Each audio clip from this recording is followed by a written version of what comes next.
গোবর থেকে vermi compost তৈরি করছেন অত্যন্ত বাণিজ্যিকভাবে এবং প্রচুর পরিমাণ সারে উনি বিক্রি করে আর্থিকভাবে লাভবান হচ্ছে।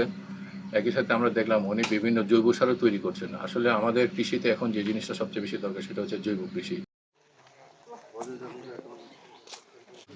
আজকে আমাদের যে আজহার সাহেবের যে একটি অর্গানিক বাগান আমরা আজকে সরজমিনে পরিদর্শন করলাম। এটি একটি দেখার মতো আদর্শ বাগান আমি বলবো। উনি নানাবিধ ফল চাষের পাশাপাশি বিভিন্ন মশলা বিশেষ করে বস্তায় আদা চাষ এটা অত্যন্ত বাণিজ্যিকভাবে করছেন এবং সফল হচ্ছেন। এবং পাশাপাশি উনি নিজ উদ্যোগে এই যে আমাদের আবর্জনা গোবর থেকে ভার্মি কম্পোস্ট তৈরি করছেন অত্যন্ত বাণিজ্যিকভাবে এবং প্রচুর পরিমাণ সারে উনি বিক্রি করে আর্থিকভাবে লাভবান হচ্ছে।